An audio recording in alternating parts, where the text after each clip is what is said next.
Hello, it's Ren Presents time. I'm your host Ren, and today we continue with the Temple of the Exploding Head Omnibus, Part 1, Chapter 8, Lady Kylo. So last week, we begin the relationship between Kay and Sam. It's no longer hiding in a chapel, no longer a voice. Sam is now a fully fledged person. And I had mentioned many times that in the original draft, the reasoning behind Sam being a voice in the chapel was completely different from what we get here. I suppose now is time to reveal that as we go through the story. So, my thoughts in the original draft was that Captain Davidge, Kay's dad, had wooed and successfully tamed Sigillus of Metatron, a well-known nasty black hat. And that was the first time that ever happened. Black hats, the Black Hat Sisterhood was feared throughout the League for their ability to use shadow tech to set STT traps, how they were, at least in the minds of the people of the League, on a even par with the Sisterhood of Light, which is unheard of because the Sisters are known to be incredibly powerful. Whether that's the case or not, the Sisters usually, when they came to grips with the Black Hats, and they often did, usually came out on top. Black Hats have their shadow tech and so forth, but they're hampered by the fact that they're kind of mindless. They're all kept in the Black Abyss's clutch, basically doing the Black Abyss's bidding. They don't really employ much in terms of strategy or deception. They're given a task and they do it without much hiding, without much preparation. They just go and do it. So the Sisters are usually able to outsmart the Black Hats, even if they're in an advantageous positioning where they've got their Hogisman guard to counter the Sisters' Marines. Stuff like that. The Sisters, since they're not mindless automatons, which most of the Black Hats are, there's a few notable exceptions like the Mad Black Hat of Wham, Wilhela Corman Grand, who sort of escaped the clutches of the Black Abyss and began to have her own mind, her own thoughts. But she's rare, very rare. Captain Davidge does a first. He encounters Sigillus of Metatron, who'd been captured and was going to be executed by the Sisters. He refuses because she's a spitting image of his deceased friend, Captain Half-a-Line. He encounters her, he breaks the clutch around her using his sight, and the rest we know, that eventually they formed a friendship and then a relationship, and then they married and had Kay and Lady Kylos and the others. The Black Hats were pretty mad that their station, their standing as this invincible sect of shadow tech casting ladies from Zaffin space were not invincible. They were not inviolate. They could be met. They could be fought and beaten. And they didn't like that. They wanted people peering out their windows in fear and whatnot. And they wanted to take revenge against Captain Davidge and the House of Blanchford. There was a group, a kind of like a street gang in various parts of the League known as the Spectres, and you'll hear the name Spectres going forward later on in the story. They're not what I had intended them. I intended them as a group of people who were hired by sects like the Black Hats and other groups to go and assassinate people, create chaos, basically doing the bidding of whoever wanted to hire them. And the Spectres' claim to fame was their ability to create basically an evil spirit that would sit on your shoulder called a Kalanju. It was basically a product of evil thought, and the Kalanju would do the bidding of whoever created it. Kind of like, as we get into the story, STTs, these little shadow tech creations that will do whatever the caster wants them to do, be it like a short-term thing, like go over here and explode and kill this person, or lie in wait and create chaos, create uncertainty. The STTs are basically a manifestation of this kalanju that I initially had come up with. That's how these things work. You create something, and maybe what your initial thought doesn't come to fruition, but the crux of it, the germ of that thought, moves on and takes a different form. So these kalanju were created by the specters, and that was their claim to fame. And one of the specters' members or minions or whatever was a person named Lady Samadoran of Calvert, an impoverished girl, a girl born to the streets, girl with no family or money whatsoever, who had a unfortunate early life, but she was darn good at creating kalanju. You have to have the skills and the abilities to do it. Not everybody can. And the specters would seek out these people and say, hey, you're an unfortunate, you're starving, you're living in the gutter, we can give you a good life, give you the nice things.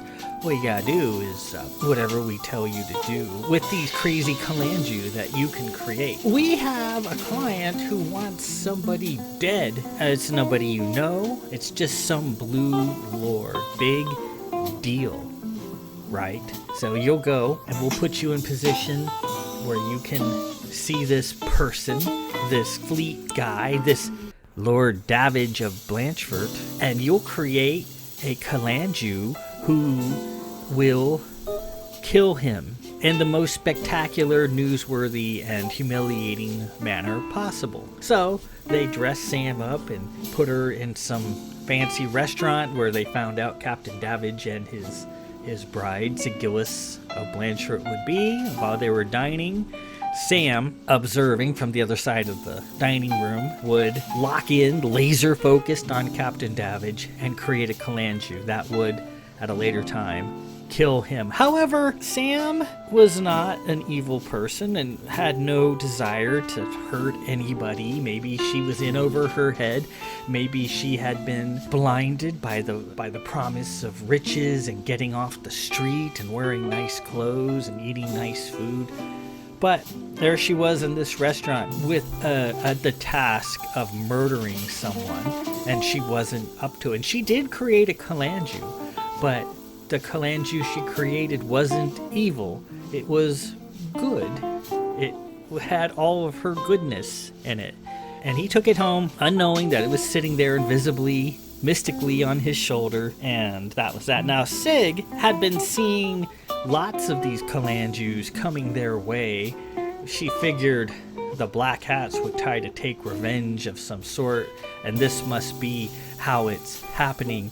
So she was seeing all kinds of kalanjus being cast at Captain Davidge, and she was capturing them and putting them in a glass jar that she had in a hidden room in Castle Blanchford. The initial name of part 1 of this book was called The Lady in the Jar. So Sam, the voice Kay was speaking to, was the voice of Sam's kalanju, not the real person, the spirit that she had created, which wasn't evil, which was good, which basically had Sam's goodness in it, and the kalanju would fall in love with Kay and he with it, and eventually there would be an attack at Castle Blanchford, and the kalanju would die in the process. And as it died, it said, seek me out, find me, and make me fall in love with you again. And that's what Kay did. He eventually found Sam working. She's been kicked out of the Spectres, and she was working in a laundry, weird laundry that with a lot of other unfortunate women, and he found her and got her out of that. And that's all I had written because the story wasn't really going anywhere. I liked Sam as a mystical spirit.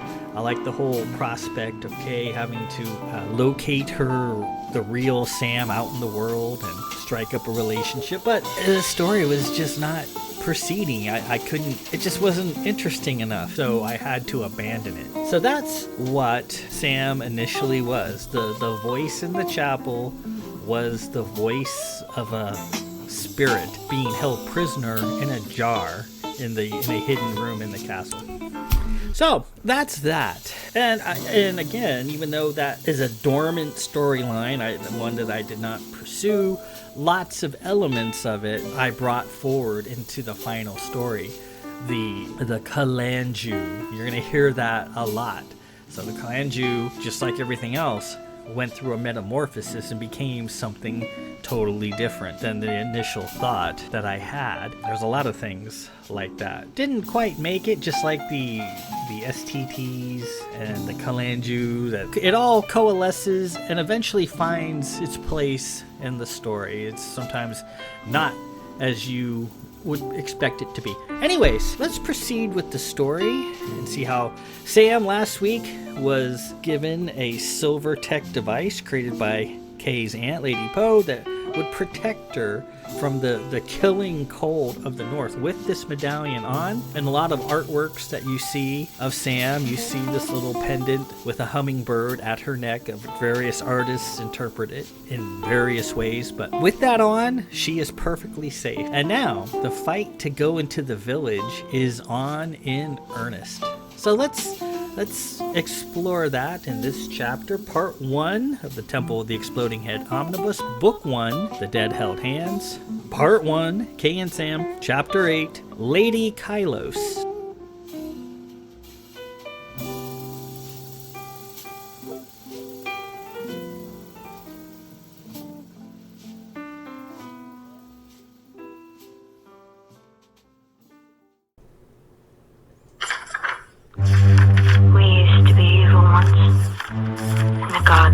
Punishing us.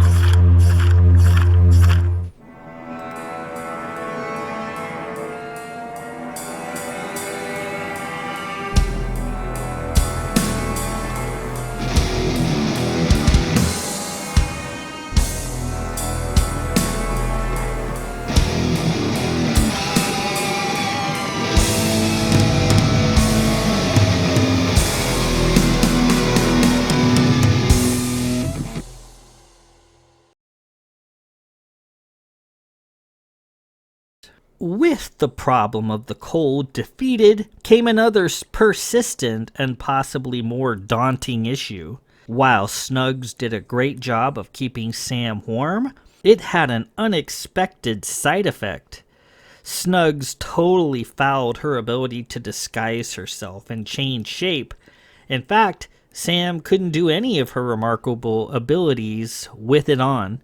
So, the fight to go to the village was on again in earnest. Sam, there aren't a whole lot of Monomas walking around in Blanchford Village. You're the one who says we have to keep our relationship a secret, not me. And you will stick out down there like a coal black and white cream pie like nobody's business. Rest assured, people are gonna talk. Even your grandmother, who was here fairly regularly, never went to the village. Father tells me at their wedding she nearly collapsed from the cold.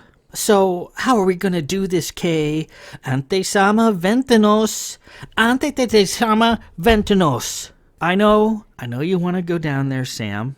But things will be bad. Trust me, we have to think this out first. Kay and Sam racked their brains.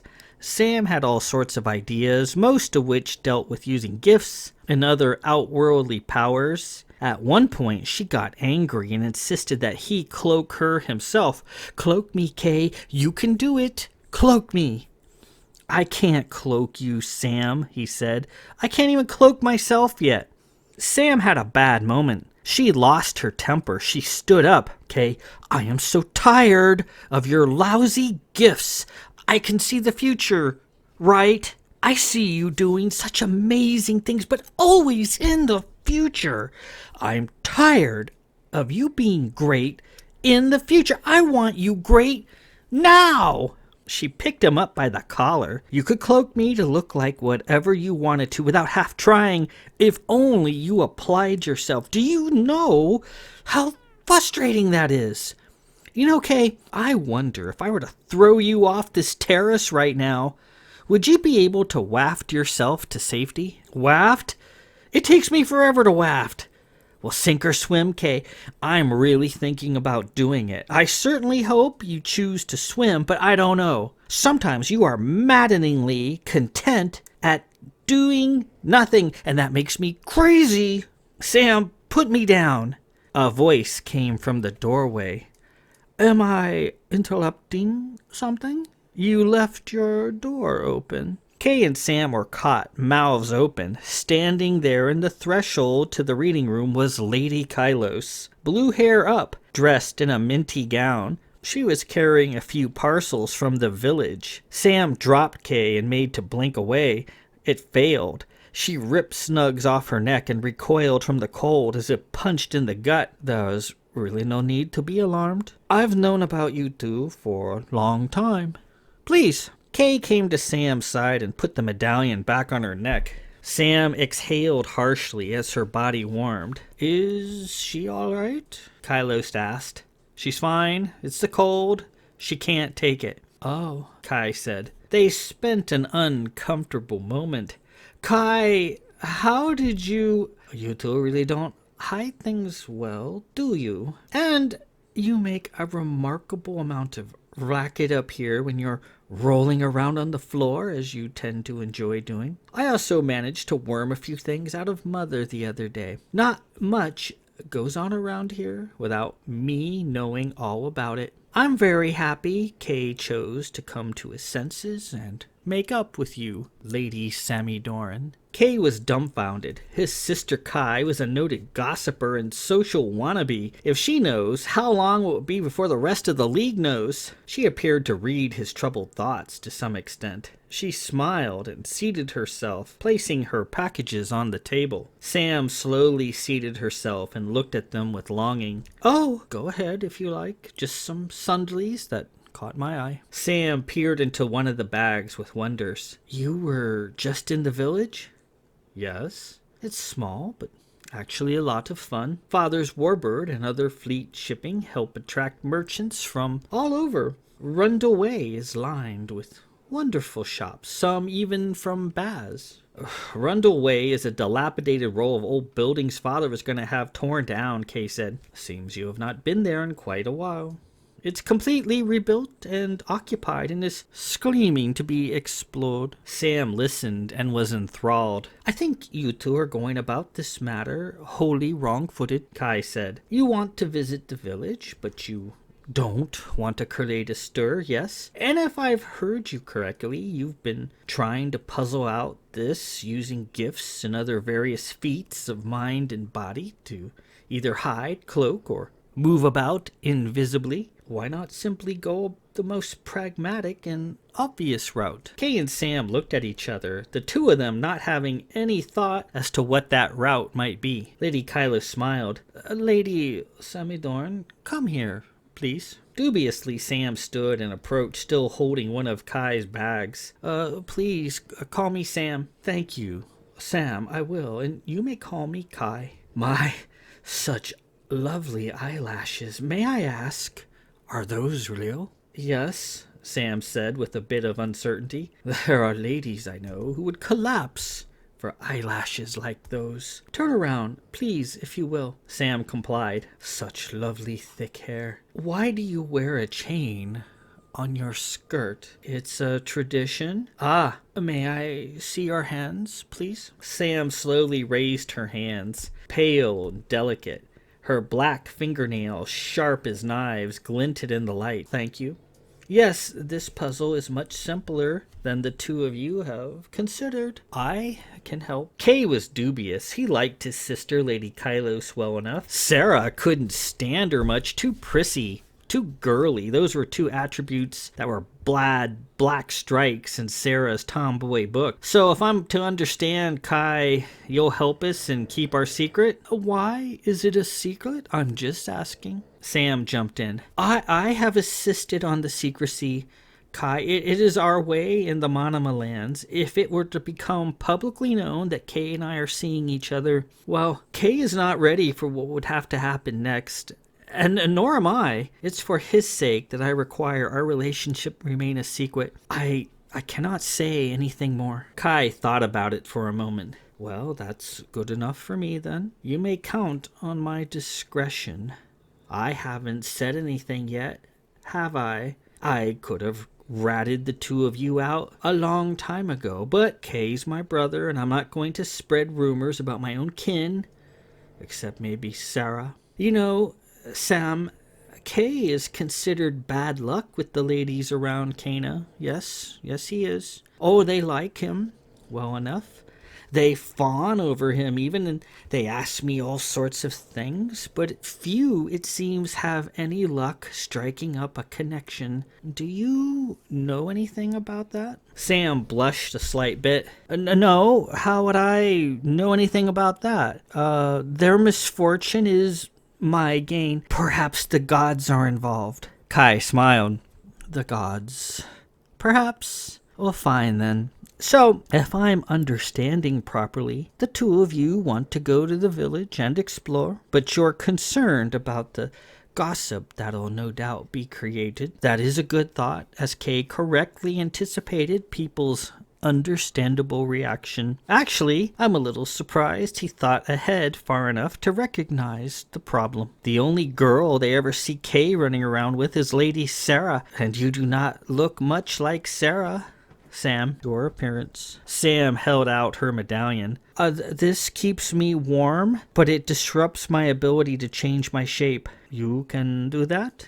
I can, but not with this medallion on. I trade warmth and safety for my skills. Turn around again, please, Sam. Sam held her arms out and turned around, the bustle of her gown rustling and her chain rattling. Kai laughed. Yes, I'm fairly certain I can help you. I'll make it so you needn't fear in the village. Kay wasn't sure. You're gonna help us? That's what I just said. What do you want in return? Kai rolled her eyes up and thought a moment. In return? In return, I'd like to come with you. I won't be a third wheel. We can go and have some fun in the village. There are actually a lot of interesting shops and cafes down there. Like I said, good food, good shopping, lots of things to explore. And when we're done and you two want to start rolling around again, I'll leave you alone. I just want to be friends. What do you say? Kay thought about it. And our secret is safe with you? No tricks? No tricks, Kay. I am not Sarah, always looking to get out of a promise like she does. You can count on me. I just want to be part of the gang for a change. Well, sounds fair enough. What do you say, Sam? Oh, yes, she replied. Thank you, Kai. Bende, your offer is most reasonable, and I look forward to becoming good friends with you. Kai leapt to her feet. Well then, Sam, please come with me to my tower, and we'll get started. You stay here, Kay, or go do what you want. Give me a few hours, then you can come up and see. We'll be in my boudoir, 93rd floor. Let's go, Sam. They left, and Kay stewed alone for an hour or two, wondering what was going on over there. He could see Kai's Harkness Tower a fair distance away, butted up against the grand main entrance to the castle. Her tower, structurally, was identical to his. He burned with curiosity as to what was going on within. As he waited, a post came in from Sarah. More ghastly stuff as usual. Berserkicide nest discovered in Clovis ruins. She also left a note asking how Snugs was working. Fine, just fine, he replied to her. A few more months and she would return with Philip as always. She and Philip shared Zyodal Tower just a ways down off the east wing. The guy wire they had set up from their tower to his for the purposes of sliding back and forth in the dramatic style was still there, taut in the wind. Kay couldn't wait any longer. He went down the foyer and entered Kai's tower, up the lift and out on the 93rd floor. The whole floor and the two above it were designated as Kai's gigantic closet, and it was a wonderland of the frilly and the feminine. He'd only been in it once or twice previously. Sarah considered the place a purgatory for the living, a house of horrors containing all the girly things she despised. The layout of the floors were set up museum style, with a winding central path snaking its way past a number of vast display areas, eventually going up a floor to begin again. Kai had it very well organized. First, unmentionables, then gowns, then shoes, then accessories, then an area for makeup, and so on. Along the way, Kai had little hollow terminals going, chattering cage to items of interest for her, like the latest fashion milestones from Hoban, Remnath, and Xenon. Other terminals played music, and others flashed postings from her friends so that she would have instant news. Something was always flying by from her friends. Kai also had a number of Perlamon boards set up in the alcove so she could keep track of the more memorable games taking place around the league as they happened. Kay moved down the path, winding through Kai's closet. A chorus of animated mannequins wearing Kai's gowns danced about, whirring as he passed. Many wore a variety of fashionable hats from the far corners of Cana and Hoban. Kai loved Hoban fashion. How she managed to pick what she wanted to wear every morning was surely a major labor. Others carried pots of creams and trays of fruit, and they wore a bewildering array of shoes from all over. He went up a level and moved into Kai's makeup area. Going through a vast palette of watercolors shaded in every imaginable hue, he located the heart of Kai's boudoir. It was a large, open terrace looking down on the village, situated in such a way that there was plenty of natural light coming in. There was a quiet chatter and laughter coming from just ahead, accented by a little light music, surrounded by colors and earthen pots full of powders and oils, and a host of animated mannequins were Sam and Kai. "Hi, Kay. Come on over," Kai said, holding a makeup brush. "You two had a problem, and your problem is now solved." "What did you do?" Kay made his way out into the terrace, pushing past a few whirling mannequins. Sam was sitting in a vast chair. She appeared a little nervous. "Hi, Kay," she said softly. "You two seem to be getting on well," Kay said. "We have. Sam's a wonderful lady. You have fine taste, Kay. Notice anything different?"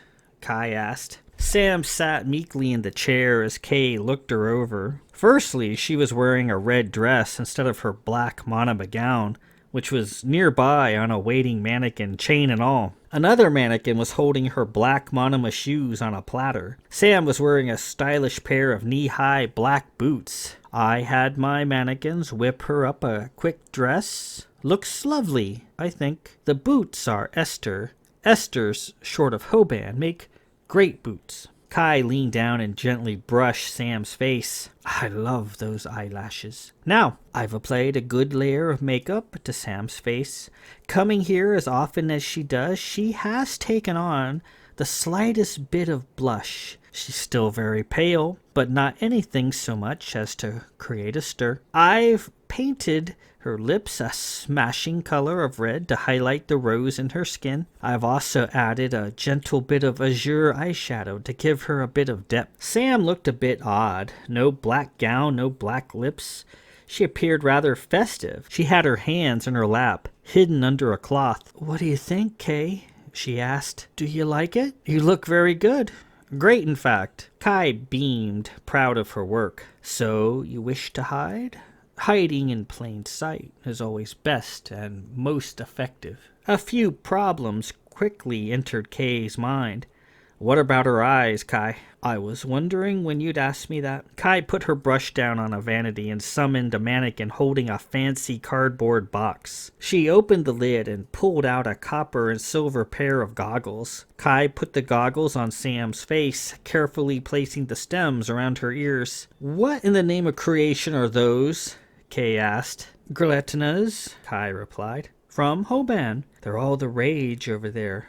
Everybody's wearing them." The goggles contained an intricate set of interlocking lenses and silver and copper discs that were geared to move together like the mechanism of an old-fashioned watch. With them on, Kay couldn't see Sam's eyes, just the complex layers of gears all nested together and sparkling. "Can you see, Sam?" he asked. Kai adjusted the lenses and Sam looked around. "I can.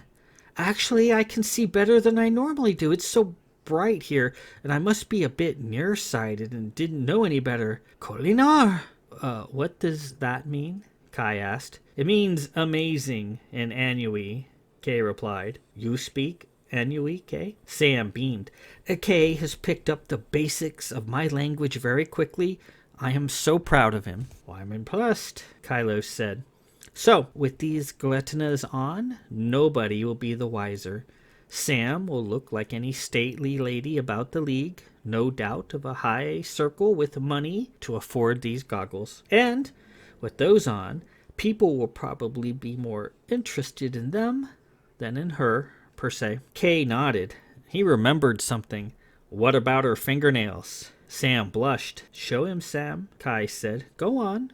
Show him. Okay, I hope you're not angry with me, Sam said, squirming in her chair. Angry about what? About this. Sam cast her towel aside. Her monoma fingernails, once impossibly long and sharp, were now trimmed down to a very manageable length and were painted red like her lips. I had to get a file from the smithy. Her nails are hard as iron, Kai remarked. Our nails are a mark of beauty. We treasure them. I hope you don't mind me without them. Kay, is it all right? Sam was a bit panicked. Oh, it's fine, Sam. They look good. Sam got up out of the chair and gave him a hug.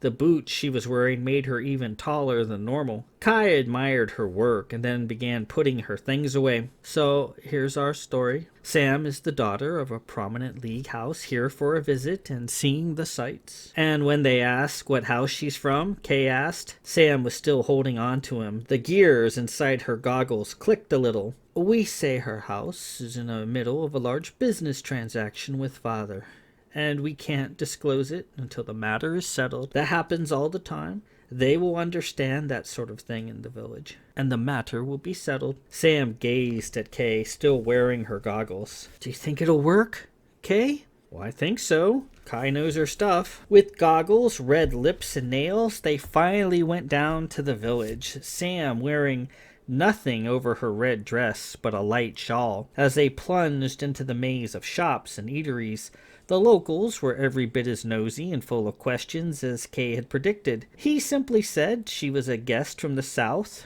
which was true. As Lady Kylos was present, the locals took it at that, though a few pressed the question as to which house she was from. Kay said he was not at liberty to say due to a pending business transaction, and as Kai predicted, that appeased them. The three enjoyed the afternoon. Sam liked the shops and the waterfront pubs and the village, and she positively loved trying the food, stopping at every eatery to sample the fare. She especially liked the view of the castle from down there. Once or twice, Sam pulled Kay into a quiet alley, pushed her goggles aside, and kissed him with her hummingbird-heated lips. And with that, we conclude Part 1, Chapter 8, Lady Kylos. So, Sam, now that she can walk around outside, not worry about dying, is really eager to go to the village, and Kay says we can't because you're a monoma, and the villagers will raise up a stink. But then Lady Kylos, who's been